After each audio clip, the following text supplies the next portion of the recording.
Hi there. In this lecture, what we're trying to do is we're trying to challenge some of those traditional ideas about discovery. And we already set that up at the end of the last lecture when we looked at those population estimates for the Americas.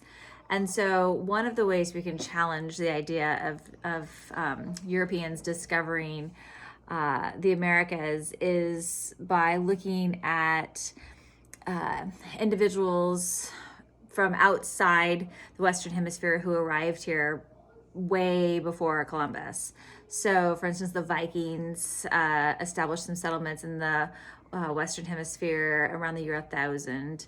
We're going to look at a Chinese explorer by the name of Zheng He. He didn't make it to the Americas, but he was out there exploring a good 70 or so years before Columbus.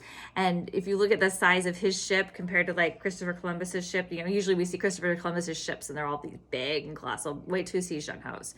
So the purpose of Zheng He is just to, again, kind of complicate the idea of exploration starting with the Europeans, because that's not where it started.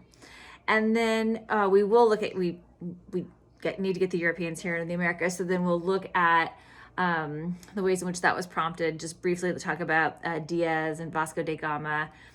With Columbus, we're mostly interested in the Columbian Exchange. And we've got a few things. Let me scroll through here really quick. There's an image there for you. There's actually a pretty good video from the Khan Academy that's 9 minutes, and it just really quickly kind of really sums up that Columbian Exchange for you. But there's Las Casas in here as well. You've got a document from him that's gonna kind of question some of the things that's happening in the Americas with these European explorers. And then Cabeza de Vaca, he's in there because he starts off as that traditional European explorer, but we're gonna see his experience is different and his perspective then becomes different too. So he's interesting for that reason. And you've got a really great video clip that I always like to show students that really highlights the differing perspectives. And then you're gonna look at the document from Columbus and the document from Cabeza de Vaca to get a sense of that as well. And then finally, we need to get the English here. And so, we need to get the English here to tell the story. And so they are going to, the first attempt, we first want to explain what kind of prompts their efforts of colonization. And then the first attempt at creating a colony is called Roanoke.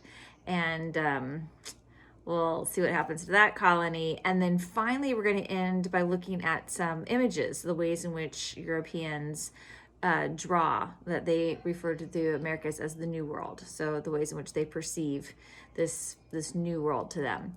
And then you're going to further explore that in your discussion post this week too. So I think I hit all those key terms, gave you a little introduction. If you have any questions, you can put those in the discussion board or send me an email. Take care.